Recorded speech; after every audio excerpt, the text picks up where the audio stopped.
Id-deputat nazzjonalista Claudio Grech għalaħħa mid-Dar Ċentrali għax kien skiet meta mal-mikrofonu ta' One News qal li ċessjoni ma fiha xejn ħażin. One News affaċċjah dwar hekk fid-dawl li ismu l-firma tal-mara tiegħu deru fuq kuntratt ta' bieħ li fuq u saret ukoll ċessjoni.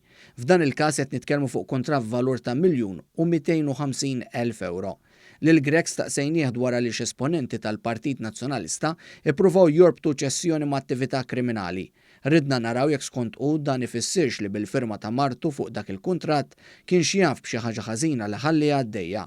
Filwaqt li qal li ma jiftakarx li kien hemm ċessjoni, kien ċar. ċessjoni ta' konvenju huwa proċedura legali, però ma jfissirx li kull min jagħmel ċessjoni ta' konvenju allura huwa involut fil-ħasil ta' flus.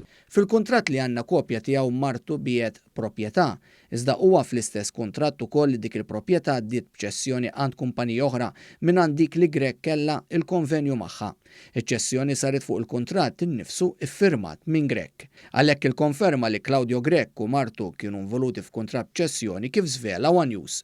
Bin-notar tiegħu kiteb lil One News u konferma li dan il-kuntratt li qed nirreferu għalih jeżisti.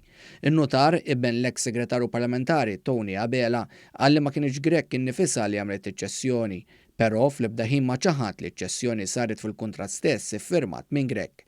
Għax hekk kien, naturalment kif ikkonferma Claudio Grech innifsu, il-fatt li saret ċessjoni ma jfissirx li saret xi ħaġa ħażina. Din kienet biss spin ta' Bernard Grech.